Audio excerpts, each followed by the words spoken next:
You know what time it is. Episode 15 of the fAnaticZ podcast. I'm Damien. I'm Frankie. Dylan, looking better than ever compared to last week. Dude, 15 episodes. Wild. Right? It's crazy. Definitely been fun. It's been an eventful 15 episodes, guys. So I hate to see it come to an end. No, I'm just kidding. Did we get canceled? No, the only thing that got canceled was the freaking Diamondbacks subscription to Jordan Montgomery.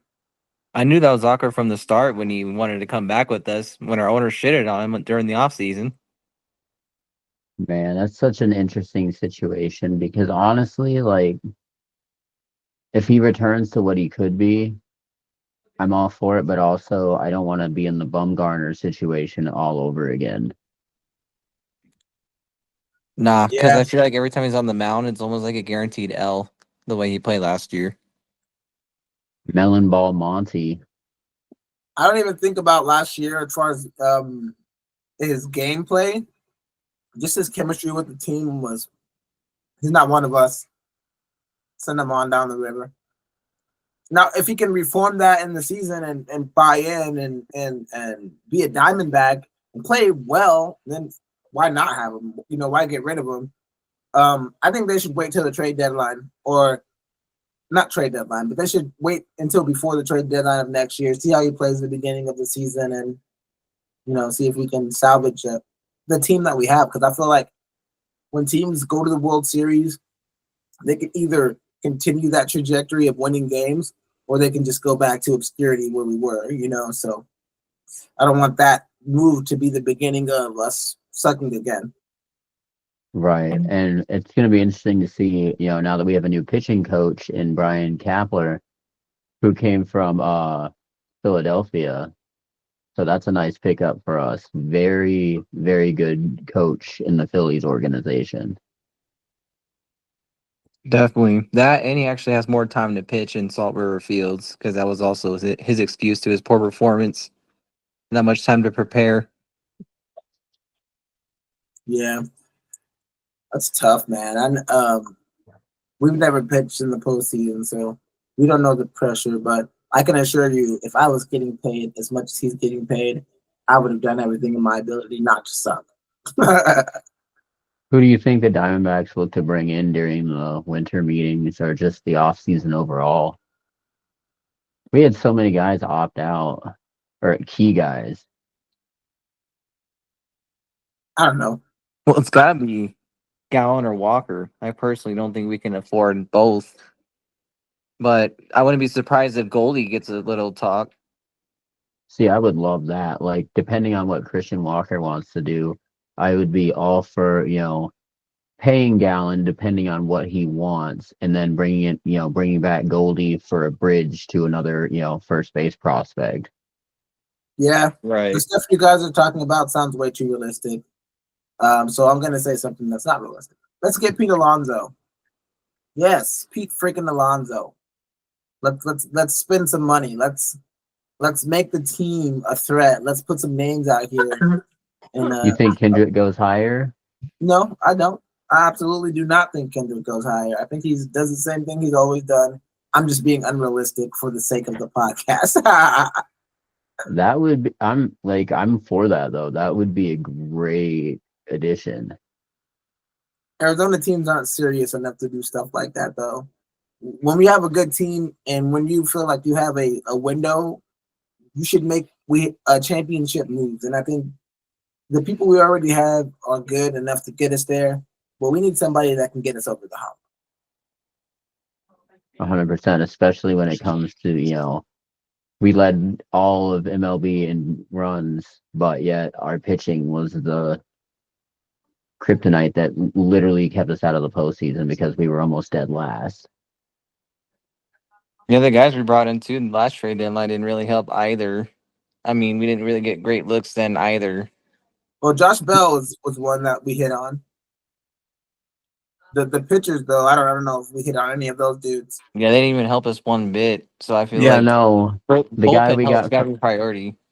one of the guys we got from the trade deadline, we ended up designating for assignment because he would just get bombed every time we would put him in.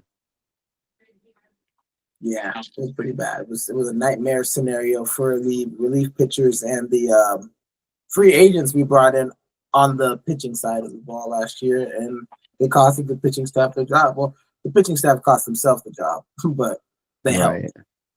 We need to be aggressive, or at least see what's going to go on with Erod, Montgomery and Gallen, because those are three, big names that we could very well be with or without.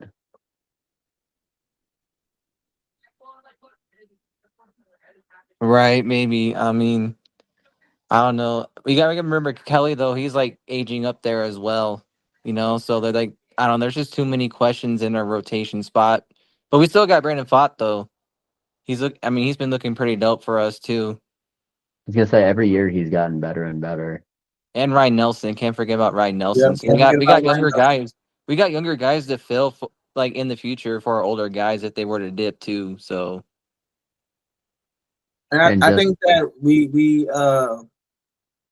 could be in two different worlds. Like this, they could all get their mojo back. We could have three aces, three studs, and be super dangerous, or they could all do what they did last year, and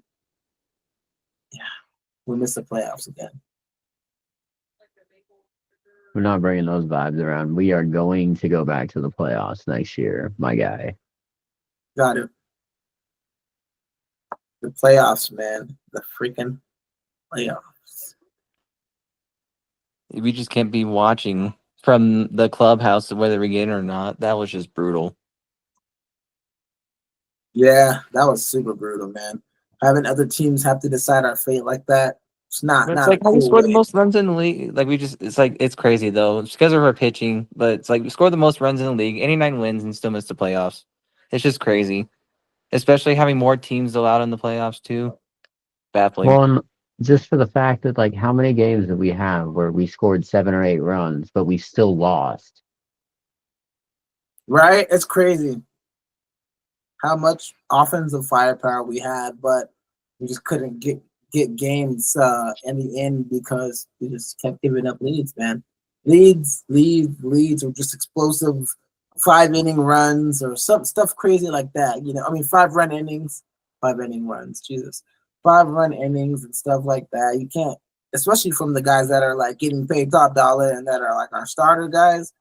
They can't be giving up 4 or 5 runs before the game even, because it makes it hard for the offense to come back. And when we do come back, it gets snatched away from us at the end, and that's an emotional drain that I think kind of hurt the players this year because we were in a lot of those very close, it could go either way games, and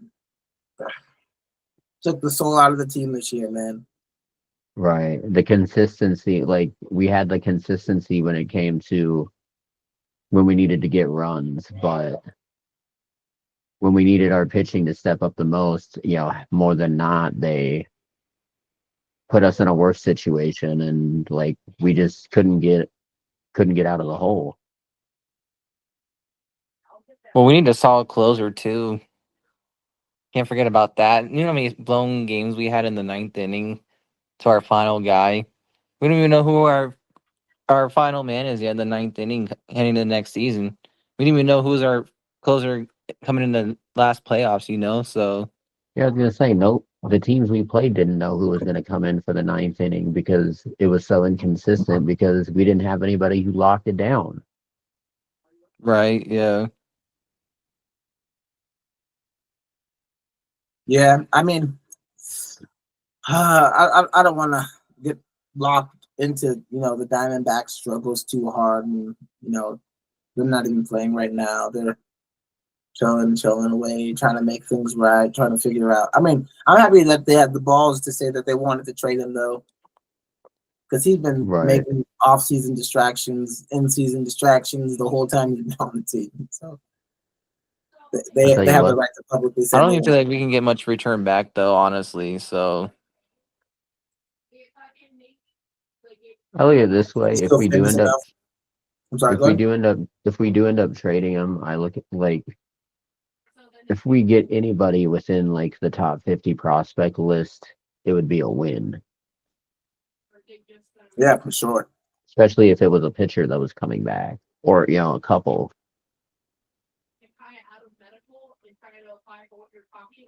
But you know who's really red hot? The Suns right now. Other than last night, other than when we play the Kings, we've had a pretty decent start to the season, I would say. A franchise best start to the season. Yeah, it just sucks our only losses come from the Kings, though. I think that's a good thing. I mean, I don't know. I mean, all California guess. losses. I got to. If we lose to a team like the Kings, who we can easily beat, that'll give them motivation during later in the season when the games matter. I'm not worried about the Kings at all, dude. Not worried about the Kings whatsoever. I tell you what, we got a tough stretch though. These next 5 games, we get OKC, Minnesota, Orlando, New York, and then we face the Lakers again. And LeBron's been pretty balling. We've got OKC, Minnesota, Orlando, the Knicks, and the Lakers. Our next 5 games. The Knicks are low key tough. I can say from experience, from the betting side, they're a good defensive team. And when I bet the overs, bro, like they lock teams down. So like that'd be a good assignment for us. But we don't have Katie or looking like Beals. So that's another thing to point out. We're without those two again. The carousel of the injuries. See, that's what's rough. That's what got us off of, off key and out of sync last year. We get, we start out, they go down one by one, and then we never get back a consistent.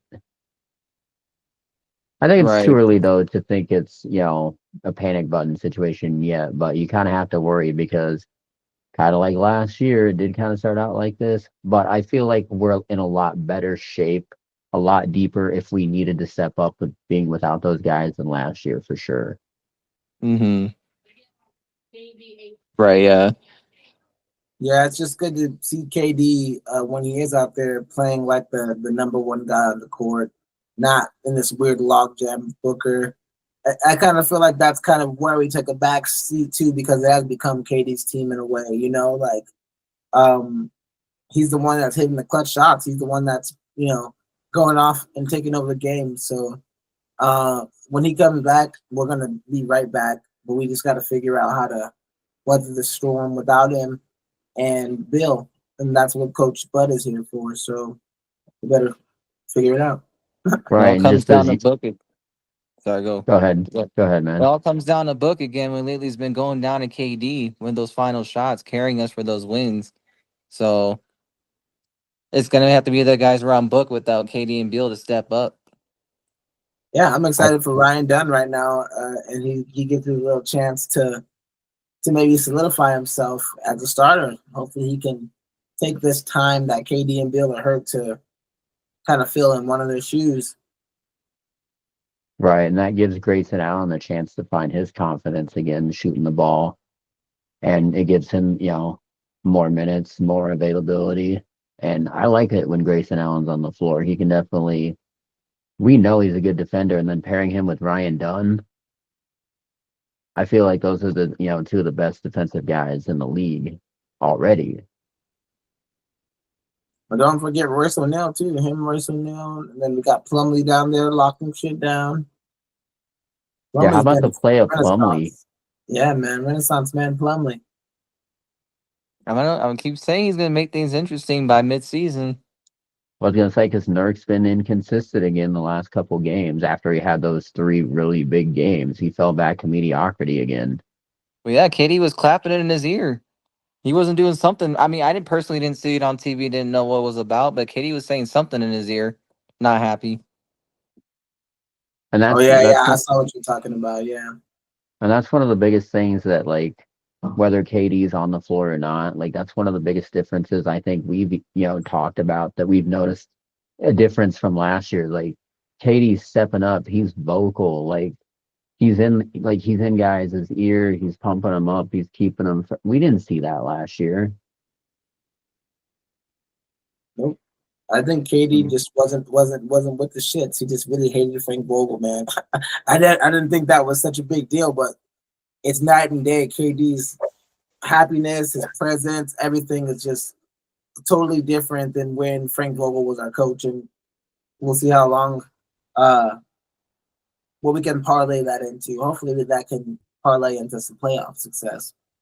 I don't disagree with that. Him hitting Vogel. It's just like I'm just confused what happened with that 1 second when he was just hopping up and down trying to make a defensive play. That 1 second, and then boom, he's hurt next day. So I'm just confused how he got hurt. Yeah, I don't think they're ever gonna tell us how he got hurt, but he probably, I don't know. Those injuries, that type of injuries, is scarier than the ones you see because they could be lying. There could be something worse going on with KD, but I mean, I think a lot of it is like it wasn't anything super serious. They were just sitting him on air of caution. That way, it doesn't turn into something serious, and then he can focus on, just getting back to 100%. That way he can just hop right back in the lineup. Our biggest thing to figure out is, like, it's been whether we've had KD or not. Like, we either get off to really slow starts, like we kind of did last year, and like we did under Monty Williams, and then our third quarters always seem to go south. They're a shaky second half team, man. We've been picking it up in the fourth quarter and making it okay, but and we've been winning a lot of games, so if that's how we got to win them, whatever. But I don't like it. In my opinion, I like to see Plumlee play in the fourth, not Nurk. Nurk hasn't been playing in maybe the fourth anyways. I know, but like put Plumlee in there, put a big in there, and maybe that our leads won't slip. I feel like he's been doing better anyways. We need a big in there to get them rebounds, and not have the other teams try to get more chances to catch up like they've been doing. Book hasn't been getting the rebounds. KD, and he's been dope for the most part. I mean, it's just been KD getting the boards, for the most part. Bol some minutes. Right. We haven't been seeing Bol either. That dude's like what, 7'9"? Like I think Bol played a little bit in the last game. He played. I think we need to give him a bigger chance, especially with. Sorry, go ahead. Oh no, go ahead, man. I said he played because he reached 1,000 career points in the last game. Congrats to you, Bol, on 1,000 career points in the NBA. Mm-hmm. I mean, when Bobo's given more minutes, though, and when Denver, he was only averaging 5 minutes, okay, averaging 2 points a game. But when he's given more minutes in Denver, this was in 22-23, he was averaging 21 minutes, averaging 9 points a game. All right, and then 10 minutes with Phoenix last year, 11 minutes, he was averaging 5 points a game. So when he's given opportunities, he clearly excels. So I agree. We need to see more Bobo. It's tough. When is he gonna play? I know, like when he's given opportunities, he excels. We saw it last year when he was out there with us. The Ryan Dunn minutes would have to be Bobo minutes, Yeah. But that can't happen. It is nice though to know that if we need to, like, we are a whole lot deeper than we were last year, and that's going to be key, especially the deeper we go into the season. Yeah, and I think that's kind of the purpose of having guys like Bobo. Like, he's there, he's available, and if we need him, he'll play. Right. I was honestly surprised that he came back because I thought he was going to have an opportunity, if not to play somewhere else, we were, just not going to bring him back. But it's nice to see that they were able to agree because when like Dylan said, you see in the results that when he gets minutes, he's effective. And then when you bring him out there, like more often due to injuries, he hasn't been on the court as often, At least give him 6 minutes a game. He has to have chemistry with our guys when it does come down to crunch time and him coming out there.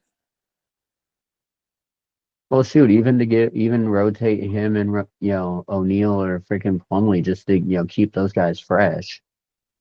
Mm-hmm. But yeah. We should see more Bol. I mean, he was supposed to be KD's replacement, so.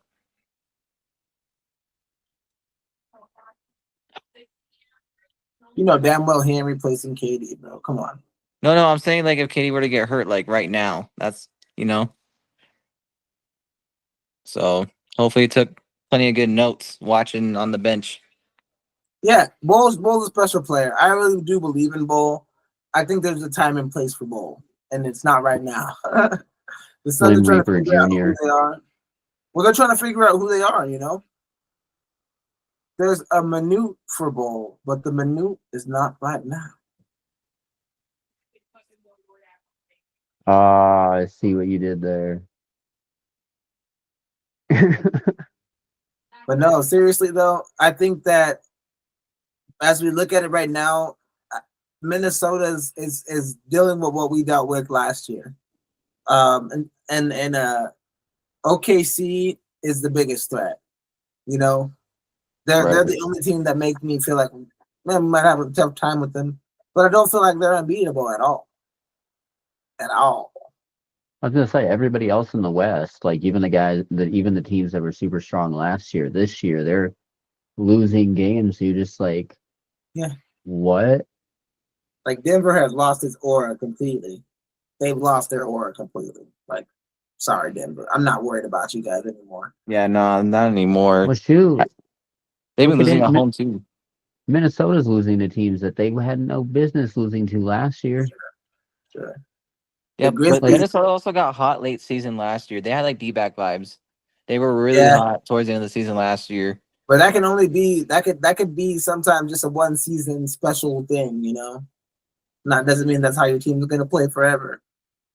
Well, and I mean, honestly, a lot of that in Minnesota has to do with the fact that they're still adjusting to going from having Cat as a staple for so many years to having now Julius Randle, and Dante DiVincenzo. Yeah, DiVincenzo. Yep. I don't think they should have traded Karl Anthony Towns, the T-Wolves. Neither. Because like I was saying get it. earlier, the Knicks got better and they got better defensively. So I just didn't get that trade whatsoever. I'm like, what is Minnesota's stay at a game by wrecking their chemistry right after going to the finals? See, and my Maybe thing is like, I like Julius Randle and DiVincenzo, don't get me wrong, but making a move like that, especially in New York's case, I think that could easily put them over the top in terms of, being a power player in the East, because I think that either puts them almost on par, if not just right below Boston.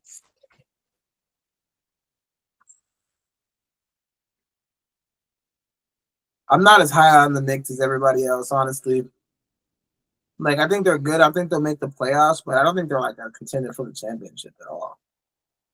I think a guy that's going to make. I still think the East is Eastern Conference is weak though. So like when they play East teams, they look great, but like West, like nah, Yeah, they'll get smacked by the West. Mm-hmm. I tell you what though, like all around and even in the East, you have teams that are just like, how are they playing like this? This roster's too, I don't know if it's just slipping out of the gates at the beginning of the year or something like that, but there's just been a lot of weird games going on so far.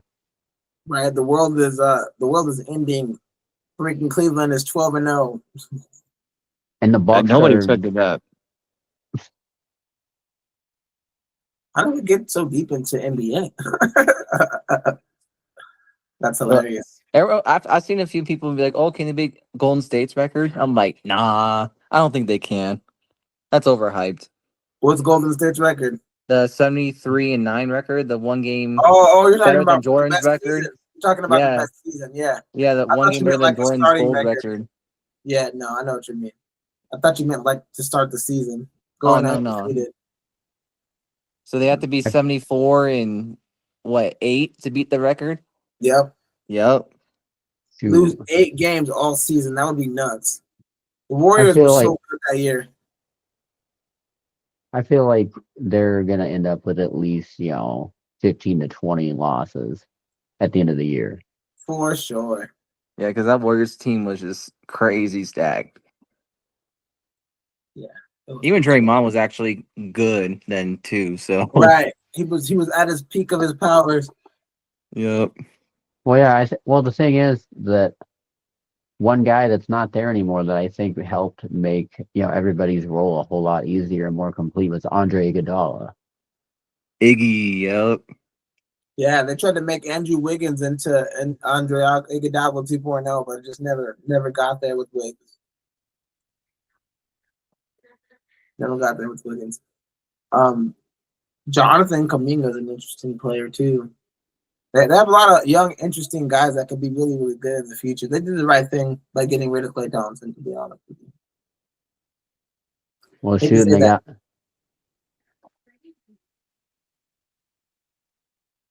you guys see that tribute video they had the other night when Klay came back? Mm-hmm. Pretty sick. Bro, yeah, that guy should have been sad. Yeah, Klay.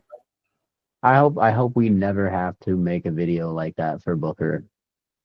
Nah, we won't. Booker ain't gonna go outside like Klay Thompson. He'll retire before that. No, I don't think Booker ever did either. I mean, I don't know. It's always Arizona sports. So I never thought Goldie wasn't going to go anywhere too, but look what happened. I never thought Nash would go anywhere. That too. That broke my heart. I still have a little bias against Nash for that. Well, see, the worst of it wasn't even the fact that he just left in general. It's the fact that he went to the fucking Lakers. Bro, I mean, honestly, who wouldn't play with Kobe though? Yeah, that's my only argument in defense of it. Mm-hmm. Like, bro, I don't care if you're gonna be closer to your family. Don't care about that. Remember, Kobe, that makes sense. Remember, one of the biggest what ifs in NBA history is the year we had where Kobe Bryant was almost traded to Phoenix. Nah, bro. Nah, he was never gonna not be a Laker. The craziest one was when Chris Paul was denied to be traded to the Lakers. Now that would have gotten CP3 and Kobe a ring, and Kobe would be on par with Jordan. They didn't want that. Well, see, that's why they denied that trade. And I don't get it because now they allow even more ridiculous stuff. Well, because it doesn't matter now because nobody was closing in on 6 championships.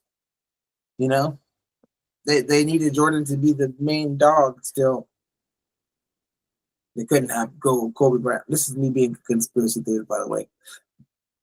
Just so that people in the audience know that I'm not being completely serious. But yeah. Doesn't matter to me now more because remember when the world was fucking shook when Dame went to the Bucks and got paired with Giannis? Look at them now. Dame Lillard, man, you were better off in Portland, brother. Mm-hmm. You were better off in Portland going to the playoffs, bro. I was gonna say because if Dame was actually there with all the guys they have now, I think they'd actually be pretty decent in Right. The only person that they couldn't have because of the trade would be Ayton. Ayton wouldn't be able to go there because Ayton would still be there because he had nothing to do with the Damian. No, he did have something to do with the Damian Lillard trade. That's how we got Grayson Allen. So they wouldn't have Ayton. They wouldn't have Ayton. But that's it. They could have get another center. Easy. He's still not doing shit in Portland. He's doing better than he's doing better than Nurk. I was gonna say he's playing a lot better than he did last year. DeAndre Ayton has been getting like 11 rebounds a game. Really? No. But every time I bet Ayton overs, he gets unders.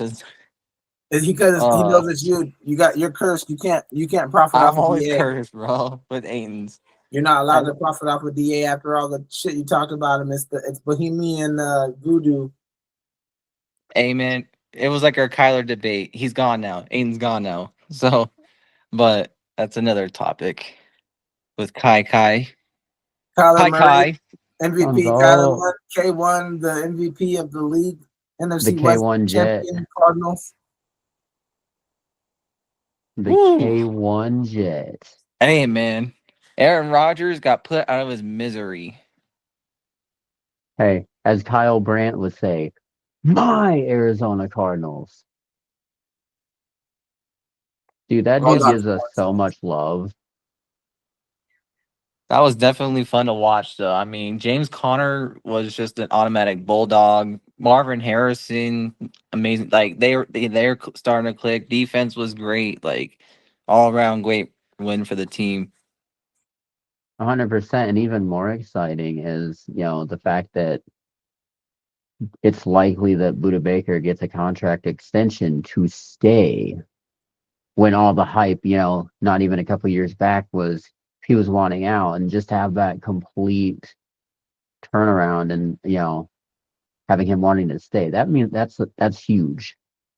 Yeah, I mean, I don't know. A few weeks ago, I was saying if we keep losing, we were gonna trade Buda Baker. You feel me? But now, yeah, he's gonna have to get paid now if we're gonna need to keep his services on the defensive side of the ball. So, So, but oh I yeah, thought we were because gonna make more moves on the traded line too, besides Browning, if we were I gonna be mean, more in it. I look at it this way. It means that he has faith in what we have right now, or he's got a bigger off-season plan, regardless of how we end up. Either way, Monty Austin Ford should have done more at the trade deadline at a pass rusher. I don't give a fuck. I'm gonna be honest with you. I like Browning. I think it's cool. I think it's whatever. But this team is 6-4, number one in the NFC West. Kyler's having the best season he's ever had. If we got to strike, we got to strike now. Right, and 3 of our last 6 games are divisional opponents too. Oh So, shoot, which is two I'm sorry, 4-7, 4-7. two of our next 3 are just against Seattle alone. Yeah, that's crazy. That's good though, because Seattle sucks kind of. Seattle is so in the middle, honestly. It's like they suck one day, but they're super good the next time out. Yeah, I was gonna say they can play with the teams like the Bills and the Chiefs, but they'll turn around and lose to the Giants. It's a losing Pete Carroll effect, in my opinion. I thought Pete was a great coach for them. I didn't think they found the right guy. No. So I think Pete Carroll was a good coach for the first. I think after they won the Super Bowl and then they went back to the Super Bowl and lost, they should have fired him right then and there. He should have left with Russell Wilson. I think that look at Geno Smith. Look at the resurgence he's having. Like he's throwing for like 300 yards a game and hot and cold. So I think now the Seahawks are kind of in a better spot just because schematically Pete Carroll was trying to do this old football shit that doesn't really work against all the new motion offenses and all the new gizmos and gadgets that Matt LaFleur and all these new coordinators are throwing every week. So I get why Seattle got rid of Pete Carroll, but I still think they need a couple more pieces on defense. Their defense is really what's killing them. Their offense is decent. They got Metcalf, Lockett, Jackson Smith and Jigba, Kenneth Walker. They're loaded, to be honest, and the quarterback's playing decently. They just can't get off the field. So I think the Cardinals can beat them and beat them up. Well, it's like you said, the biggest thing is they're a good team, but I don't know if it's a coaching issue. It could be, but you have the games where Geno is like unstoppable, and then he'll turn around and be like, can't hit the freaking barn door. Yeah, he had a Cinderella season last year. That's for sure. Remember at one point in time last year, he was considered to be an MVP candidate. Geno? Yeah, Geno.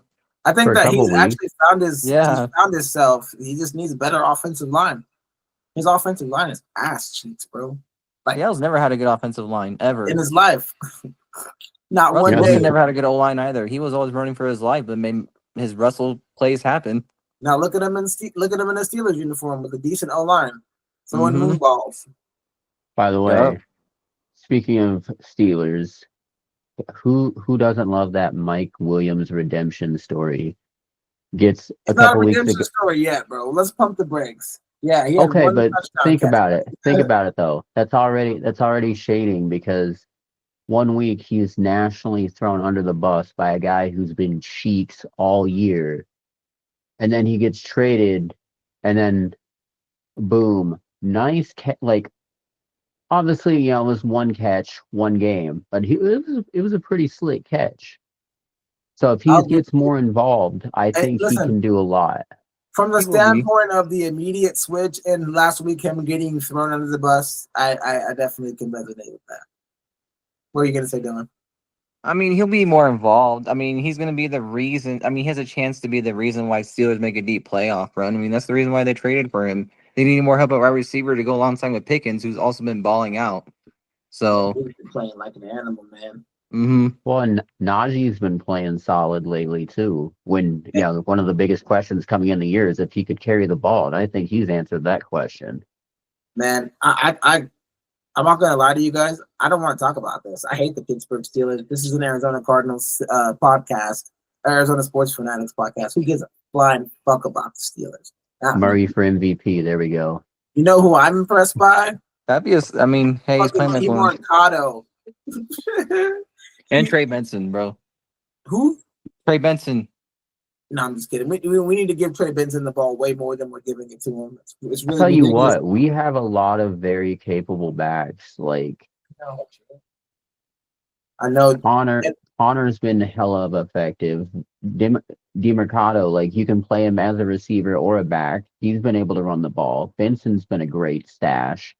Yep, and Benson's watching the podcast because he's starting to do play action passes with Kyler Murray. Benson. And I think that has a lot to do with, like you were saying, the running game we've been able to establish. You can't do play action if teams don't fear the run, you know? Well, and our line has been very decent a majority of the year. And getting Jonah Williams back, that only makes it that much better because Connor's been feasting Facts. up front. Shit, even when the plays break down, those little screens, those little outside screens, the little inside screens that him and Kyler Murray are doing, man, Connor's just breaking those things, man. You see that Boise State running back? So he get down and play with Kyler though. Yeah, I don't know his name. Yeah, Genty. He wants to come to the Cards. Yeah, but we got so much running backs though. You know, so many running backs. Yeah, we're not gonna. He won't be able to play with the Cards though. We keep winning. We had Michael Carter, and we let Michael Carter go. That's pretty sure Michael Carter's still on the practice squad, but I'm not 100% on that. I hope he is. Michael Carter's a dog, man. I was pissed when we cut him. But then again, DeMercado's been making me not pissed about it. So yeah. DeMercado's making me realize why Michael Carter got cut. He's like a bigger Michael Carter. He's like, hey, I can do everything Michael Carter can do, but I'm bigger than him. You know? Yeah. So I mean, but look at Marvin Harrison Jr., man. Everybody said he was slow. I was kind of skeptical after the second game. Like, is he creating separation? Now my boy leads all rookies in touchdown grabs, 6 touchdowns. Let's go, Marvin Harrison Jr., number 18. Yeah, it's great. Let's get a jersey in the store. Yeah, it's good to see him and Kyler finally on the same page. Yep. I follow Kyler Murray on all social medias, as you guys may imagine. But I do too. Marvin Harrison was in his comments on one of the pictures of them, and he just put him with like a bullseye and a rocket ship. And I'm like, yeah, that's what I want to see. Let's go. You know, nothing's better than when they're dapping it up on social media. That's how you know they're actually homies. And I'll tell you what, how about the season Trey McBride has had so far? I think Trey McBride is my current favorite player on the Cardinals right now. I ain't gonna lie. He's got Fitz level hands. He has not had a drop. He's got Fitz level hands and Olympic level hurdles. The man has hurdled a person or two in each game, and it's just amazing to watch. He's like Travis Kelce with a little bounce. I love this dude, man. And the funny thing is, happy for Kyler Murray. Oh yeah, and the funny thing is, like with Trey, he has 2 touchdowns on the year, but neither of them are receiving. One of them is that fumble recovery, and then the other one's the rushing touchdown. Those are the only touchdowns he has? Yeah. That's insane. That has to stop. That's criminal. But we do train too. That back shoulder dot to Marvin Harrison Jr. in the end zone in the corner, that's always going to be there, though. So I don't know how many touchdowns he's going to get because Kyler Murray can take it himself, give it to James Conner, or throw that. And that's money. The defender can't even do anything about that pass. So, I mean, we have good problems down there in the red zone right now. I love the rate at which we score on early downs and the rate that we score early in the game and early in the script. It just lets you know that the coaches are drawing up the best play for the people, putting everybody in the right positions, and the players know what the fuck they should do. You know, like that was my biggest problem. We had people going left and other people going right for majority of Kyler's tenure on the team, and people don't understand in football, if one guy on the front line doesn't do his job and the play gets busted, you know, it's everybody's fault. It's not just Kyler Murray. You know, it's not just DJ Humphries. Everybody has to work together. and they're doing that. And Jonathan Gannon, man, he was worth the tampering fees because he's an amazing coach. And I keep on trying to tell the group, forget the tampering fee. come on, let me Bro. cook, boy. Come on, JG, baby, I'm on your team. I'm on your team. And Nick Bro. Rollis, too. Shout out to Nick Rollis. Nobody ever says my boy's name. Nick Rollis. Nick Rollis. Y'all remember that? The defensive coordinator for the Arizona Cardinals. Show some That respect. Petsing slander's kind of quieted down a little bit, too. Yes, sir. People are on his nuts now because Kyler just broke the record for completions. That's crazy. Man. You know, I saw a stat that said that the probability of him to complete the last 17 passes in that game was like 0.0428. Just 0.0428. Come on, dog. Yeah. Stop playing with Kyler Murray, bro. Stop playing with him. Second in the league in QBR behind MV3, Lamar Jack. Come on. Y'all knew I was going to talk my shit because people have been hating on Kyler for so long, and I've been waiting for this game. It's not over yet, though. He still has to win a playoff game at least this year for me to really pull out Excalibur on these hoes. We've been telling people, like you mentioned, in the group, but we've been talking about him since day one. Everybody's finally starting to come around. Facts. Except for Dylan. Dylan is still going to be skeptical of Kyler Murray to the very end. I'm protecting my heart. I always said deep playoff run.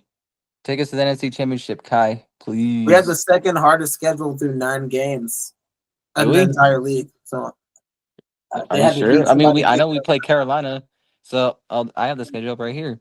So no, I'm Seattle saying no. That's fact. It's we had the second hardest schedule through the first 9 games in the entire league. Oh, I thought you said last 9 games. No. Our last games are the easiest, I think, or the second easiest. Yeah, we have a pretty easy schedule to end it off. That's why it's super important for us to make the playoffs. Yeah. I mean, 2 of our games are Carolina and New England, bro. That should be wins. That Carolina and that New England game, that's the games that are going to push us over the total that I had projected, and it's going to make you wrong about how many games the. I know, and we're not going to lose every single. Yeah, I know. Yep. They went over. I mean, we can't say that now because there's a possibility that they could lose every single game from here on out. But yeah, right. But we projected 7.5, and I think that I was right. Let's go! I'm just happy that we're good, bro. I'm just happy. The way we're playing right now, we could easily hit 10. Yeah, especially if teams keep self-destructing and choking their long snappers, stuff like that. Can definitely do good for us because our team is so tight-knit. And look at Buda Baker, man. He was going from almost becoming like, get me out of here, to he's leading the league in tackles from safety outside of people that are on the Colts. And I don't count them because all they do is play defense. They literally are on the field for a half a play on offense and something bad happens. And then the defense has to come back out there. So literally on the top tackle list, like the top 5, 3 of them are Colts. But that culture change. Yeah. In general, and then also, how about big ups to Chad Ryland, who came out of nowhere. Used to be, ironically, a Belichick guy. So we might have found the next Patriot kicker who slipped through. Yeah, because he is money. He's good. I remember Stephen Gronkowski. Dude was dope. But his consistency and his just the way his mindset is reminds me of Gostowski, freaking. That's what he meant to say. Gostowski. Is it Gostowski? It's Gostowski, yeah. Oh, well, bro, you retired like 5 years ago. You're good, bro. He's a kicker. No offense. He's one of the greatest of all time. What was the other dude's name? Vinatieri? Vinatieri is a beast, bro. I've never talked bad about Vinatieri, bro. You knew it was going in if it was my boy Vinatieri kicking, bro. You had nothing to fear. But anyways, let's get back to our team. It's National Kickers Week on the fAnaticZ podcast, I guess. Right? We love us some kickers, I guess. Do you guys want to get into pick'ems? I think we got like 30, 40 minutes left max. So Yeah. let's get into the pick'ems, man. Yes, do the pick'ems. The pick'ems. Oh, by the way, Woo! y'all, I put my picks when I cut out last week in our chat, so my picks are out there. The ones I didn't get out for last week. So Is this week 11 already? Yes, sir. I'm getting crushed in fantasy football where it matters, and that really breaks my heart. I know I started out really good, and then it's been a struggle bus the last couple weeks. My draft position made me pick some picks that just didn't pick out. Like I regret a lot of the picks I made because the people just ain't panning out. Like Tyreek Hill screwed me real bad this year. But it isn't his fault. It isn't his fault. All right. Today let's do this real quick because we don't have to do it real quick, but let's not linger. You got a Today game is tonight. yeah, I'm gonna go watch this Commanders Eagles game and have a good time with my buddy. We're gonna do it up. We got the Commanders at the Eagles. They're going to Philly. Dilly dilly. I'm gonna pick Philadelphia to keep rolling. The Cliff Kingsbury second half slide has officially begun. Calling it now. The Commanders are gonna lose like their next 3 or 4 games. And yeah, this is gonna be the beginning of that. So that's how I feel about this one. What about you, Frankie? Shoot. As much as I want to see Saquon run all over the place, and he will, mind you. I still think Jaden Daniels is going to be able to do a lot of things against Philadelphia's defense. I think Eckler is going to be able to run the ball. McLaurin's going to have a touchdown. Zach Ertz is going to score a touchdown against his former team. I like the Commanders to win in Philadelphia, and Nick Sirianni is going to have another fight with the fans. I would love that. I'm gonna roll Commanders in this one too. Whoa. What? Yeah, You of all people? I didn't think you would pick the Commanders in this one. bro, you said that my last 2 or 3 Thursday night football games and got the Were you right? zapper on it. So Okay. You are stop the another leader right zapper now. on this one. You have the best pick on record right now out of the squad. So I'm gonna defer to you on it. For sure. All right. The next one, I'm gonna step back with the Eagles though. That'll be where I come gain some ground on you guys. Dolphins and Raiders, Sunday, November 17th in Miami. I'm gonna pick the Dolphins. I've been picking the Dolphins every week, except for when they played us. They gotta win eventually, right? So I'm gonna pick the Dolphins again here against the Raiders.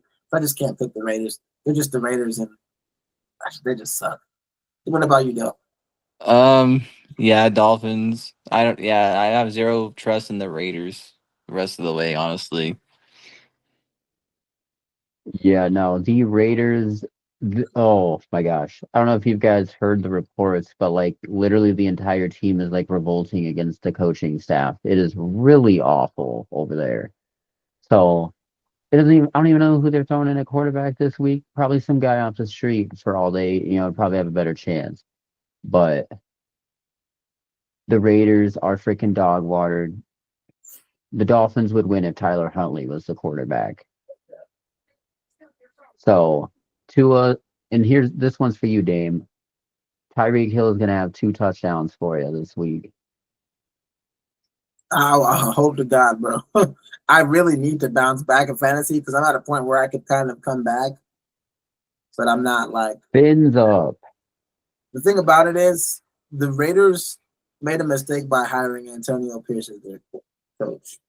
But that's another story. He almost burnt down ASU.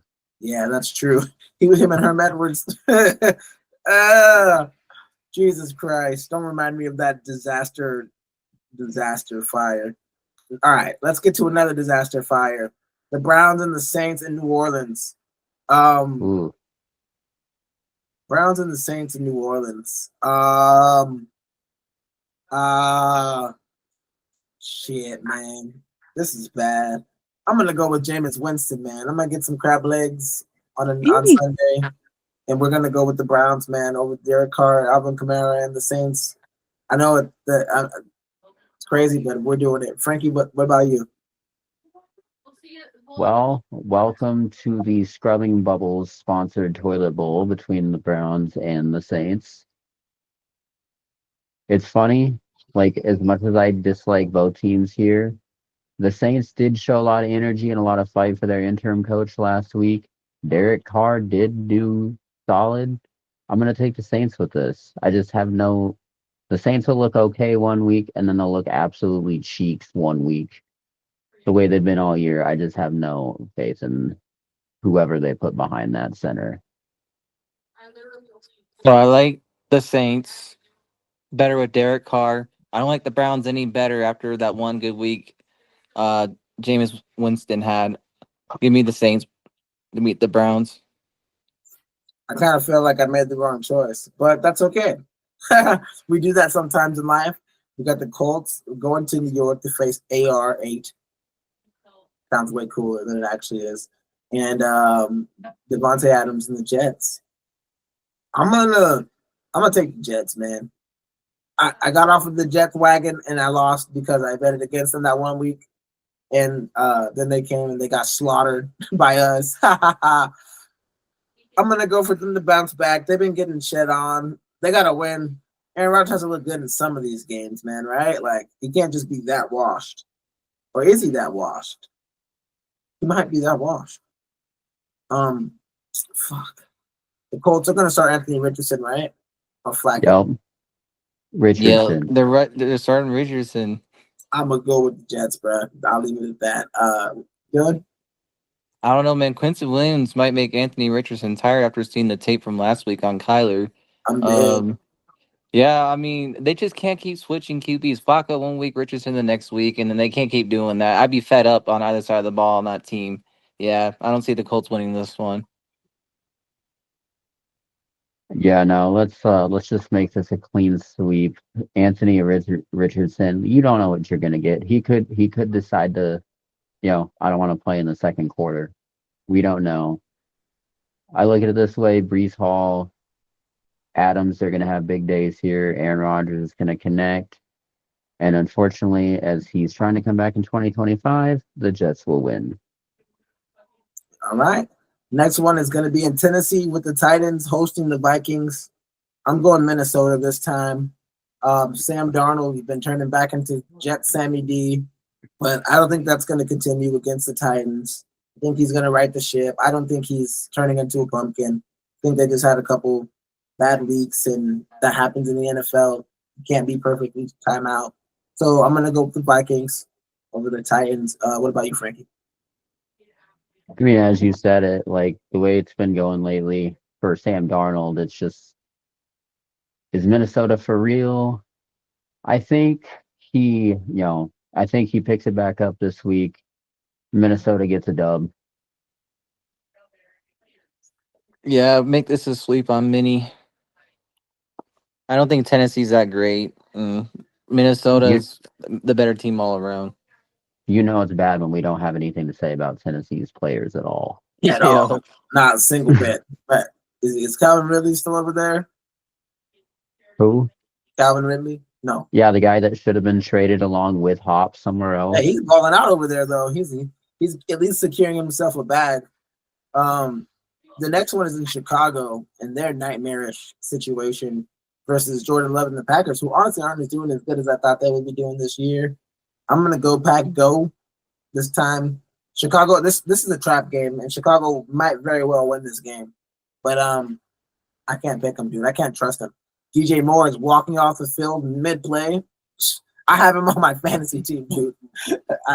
It broke my heart, dog. I was like, yo, he ain't hurt. He literally just doesn't want to play with Caleb Williams. He just hates the guy. So when your receivers don't like you and you came in talking that hot shit and you're playing like a sack of hot garbage, I just can't. They have bad vibes. The coach sucks. Right. Thank God they didn't give him ownership. Give me the Packers. What about you, Dill? Yeah, basically the same reason, piggybacking Packers. And Caleb has like the worst completion percentage and gotta be there in NFL history. Yeah. Of all time. So yeah, go Pack, go. Yeah, no, I can't go with the Bears because The head coach, the head coach is the worst flavored jelly bean you can imagine, and just having a full bag of them. There's nothing going right. And as Dame mentioned, the receivers aren't happy. This was supposed to be a team that was so hyped coming into the year, but Jordan Love and the Packers are just gonna have a field day. This team is gonna completely just give until Eberflus is fired. Yeah, man, definitely. Definitely. So the next And one is in it's like, Detroit. go Oh, ahead, my man. bad. Go ahead. Finish off, And bro. what's really bad is like freaking with DJ Moore, you've had situations where he came from an ass situation in Carolina to right back into an ass situation in Chicago. It's just a Yeah, mess. that's true, dude. It's like, imagine thinking that you're gonna get on this plane and go upgrade your whole situation. Your defense is so good. I'm getting out of Carolina, baby. We're finally gonna do it, and then Carolina 2.0. That's great. The next one is in Detroit. It's the Lions taking on the prince that was promised, and Trevor Lawrence and his guys. Give me Detroit. I don't got to explain nothing to y'all. Dylan, what are you doing on this one? Detroit. Jackson don't Detroit. scare me with Detroit. Detroit. Shoot, like we all know this. If the NFL had a relegation system just like the English Premier League, the Jags would be sent to London. I They're mean, absolutely terrible.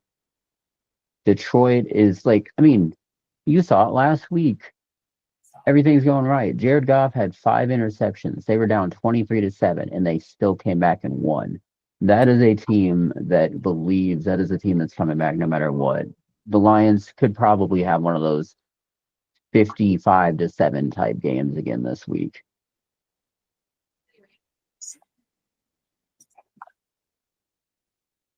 Dylan, you already picked the Lions, huh? It was so Yeah, I already fast. did.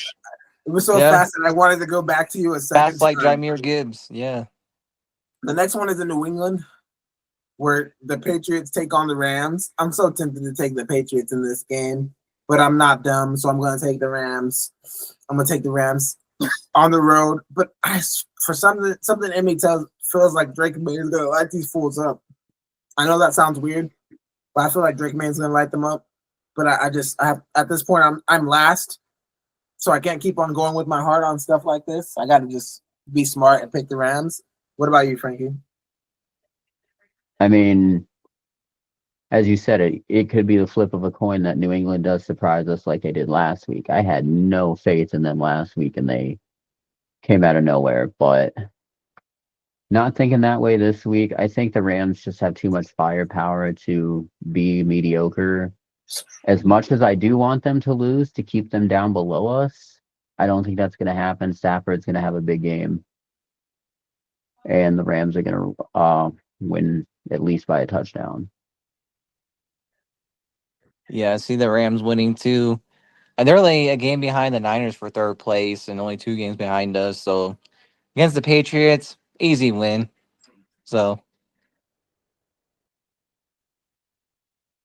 All right, well, I think we're all pretty decided about that. The Ravens take on Mr. Dangerous, Mr. Unlimited, Steelers Country, Let's Ride, Russell Wilson, and Tomlin. ooh, let's go. And they're in Pittsburgh, too. This is a rivalry game. This is a huge rivalry. I am going to completely be biased here because there's not another team I love outside of the Cardinals except for the Baltimore Ravens. I do like them. I am a fan of them. I do root for them in games. So this is a completely biased pick by me. And I honestly don't think they can score with the Ravens. We've seen the Ravens put up 30, 40, 50s. You know what I mean? Like they can put up points. And the Steelers, I don't think they've scored more than 27 points in a game. So I'm going to go with the Ravens. Pretty easy pick for me. What about you, Dale? Man, that Thursday night game difference and your bias pick. I'm gonna go with Steelers on this one. I'm gonna back up what we were discussing about the Steelers earlier in our episode. Riding Steeler Nation. Nice. See, as much as I want to go with the Steelers here because Russell Wilson has the offense looking pretty darn good. The receivers can actually eat in the offense now. No disrespect to Justin Fields, but I think Baltimore's finally, kicking into the high gear. They have, they're loaded with receiver. Lamar Jackson need no explanation. Derrick Henry either. So going with the Ravens. Smart man. As much as it would be funny to see Deontay Johnson have another egg. What you got against Deontay Johnson? No, let's go to the next game. It's a divisional game, NFC West clash between the Seattle Seahawks. They go down to the Bay Area. They face off against San Fran. I'm gonna take Seattle on the road. The Niners got lucky last week. Let's be real with ourselves. They got lucky, man. They got freaking lucky. This is a bad pick. I can already feel it. This is a bad pick. But this is more of a wish. I need the Seahawks to win this game on the road. And I just don't like the juju. I don't like the mojo. Was Bosa hurt last game? He looked kind of weird. Was he hurt? Yeah. So I'm going to go. I think I don't want to spend more time. You guys look disgusted in me. Frankie, what about you? What are you going to do? I won't lie. I won't lie, brother. I want Seattle to win this game because that would help us out so much more. But I don't think it's going to happen because, as you've mentioned earlier in the show, Seattle's Achilles heel is their defense. We know that their offense will keep them in the game, but if it came down to their defense making that game-winning stop, it's not going to happen. And giving CMC the fact that he's going to be second week in his comeback, CMC is going to feast. Give me Niners. Give me Niners. McCaffrey's going to be more juiced up this week. Seattle's defense not that good. Niners. Niners, damn, dude. You guys hate Seattle, huh? I lived in Seattle for a little bit, so I mean, you got to understand that Seattle Niner rivalry is worse than our rivalry with Seattle. So it's one of those. It's like the Steelers and Pittsburgh game. It's not the teams both like. It's like the Cardinals. When the Cardinals play the San Francisco 49ers, we could have John Skelton out there. We're gonna still play him tough. But that doesn't matter. The next game is in Denver. It's the Broncos going up against Kirk Cousins. I'm all over the Broncos, man. Their defense is gonna suffocate the anemic Atlanta. They don't score points, man. They're decent, but they're not good. And I think that the Broncos are good enough to hold them. The defense is good enough to hold their offense off. So I'm gonna take a swing. I'm gonna take a swing, baby. Dylan, what about you? You look like I'm crazy right now. I don't know. I mean, the way the Broncos lost to the Chiefs kind of makes me lean Broncos. I would on the norm want to pick the Falcons, but with circumstances, like you were saying, defense, Broncos by like 2 to 4 points. All right, I'll be the odd man out on this one. I do, like you guys have said, I absolutely think that Denver's defense is good. It is very stout. And honestly, getting Browning from there, that's a good get for us. But that's another story. I don't think the Broncos have enough. I just don't see it. The game last week against the Chiefs, I just don't see it offensively. You guys didn't watch them against the San Antonio. What? You didn't watch the Falcons against the Saints, did you? Oh yeah, I watched that game. They looked mediocre as just making sure that you have a mental note of how the Falcons, Kirk Chain's NFL comeback player of the year. I think he's gonna ball. Give me the Falcons. Hey man, it's a 50-50 shot with Kirko, man. He can come out there and light that shit up anytime. So I don't you're not saying crazy things. The next game is Chiefs going up to Buffalo to play Josh Allen and the Bills. Call me crazy. I think the Bills are gonna win this game, but I've learned something throughout my years of sports betting is I'm more comfortable picking the Chiefs and losing than being wrong about my pick, and then you know what I mean. So I'm gonna take the Chiefs. I'm more comfortable taking the Chiefs and losing and saying, "Oh wow, Buffalo proved me wrong," and then going against Patty Mahomes, the special teams of Kansas City and the referees. It's too much. I can't beat all three. So what do you think, Frankie? Oh, I love how you mentioned the refs and that, trio at the end. Honestly, Pat Mahomes has looked, in my opinion, mediocre as shit this You're not year. lying. You can't, outside of Kansas City, a lot of people aren't going to disagree. He's got 12 touchdowns to 9 interceptions. The last time when the Patriots went undefeated at this point, Brady had 38 touchdowns, 4 interceptions. So if you want to call him your GOAT, he's got to do a little better than that. And here's your win. Here is the week that the Chiefs lose. Give me Josh Allen all day. I'd rather take Kansas City to protect my record, but I'd be fine with the loss. I'd be fine with the loss if Kansas City takes a loss too. So I would love to go down with the Chiefs on this one. Yeah, that's kind of how I'm playing it too. Like I feel like you might be right, Frankie. Because if they're gonna lose anytime, this is the perfect time to a good team. Mari Cooper comes back and clicks on all cylinders, but I'm just not gonna risk it. Next game is another tough game to choose for me. It's Los Angeles Chargers in Los Angeles against the Bengals. Now, the Chargers defense is playing outstanding for people that don't know, but I just kind of gotta feel like Burrow keeps getting screwed, man. He keeps getting screwed. He's not gonna get screwed this week. Cincinnati's gonna pull it off. The Chargers are good, but they ain't that good. I think Burrow and Chase, they deserve a win. I don't know how much deserving does anything for me, but I'm gonna take the Bengals. What about you, Frankie? I mean, I want to see Burrow and Chase win, but offensively, they can beat the Chargers all day. What I don't believe in is their defense that can't stop a nosebleed or a JV football team. Their defense outside of Hendrickson has been absolutely awful. So, as much as I want to take Cincy, and as much as I actually am going to take Cincy, unfortunately, like it's just their defense has to step up at some point.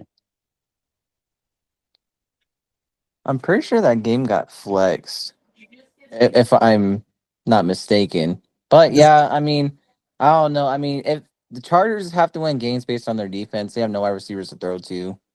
And like you said, Dame said, Joe Burrow keeps getting screwed. I'm gonna go with Bengals. Yeah, I don't know. Yeah, it did get flexed. It got flexed to. No, it's just a Monday night football game. I mean, the Sunday night football game. It's just a Sunday night football game. The Monday night game. This is the last game on the slate, guys, and then we're gonna get out of here. It's Texas versus Texas Crime. Houston goes into Dallas to Oh face God. the Dallas Cowboys. I'm taking Houston, bro. Same reason as I took Dallas' opponent last week. It's just because anybody that's on the opposite side of the Dallas Cowboys is my pick. So, Dylan, what do you think? Without Dak, 100% every week picking opposite Cowboys Texans. Yeah. Wow. Well, I guess this would be labeled the America's Team Bowl or the great old state of Texas Bowl. But yeah, Houston all day. Unfortunately, CeeDee Lamb got paid to stay inside a big shiny toilet until Jerry Jones steps down or sells the team. The Dallas Cowboys are not going to do shit other than be shit. Yeah, man. Okay, so that's the week, man. Do you have updates, anybody, on how did I creep back into second place, or will we do that Nah. next week? Gotta wait for that next week, apparently. All right, that's cool.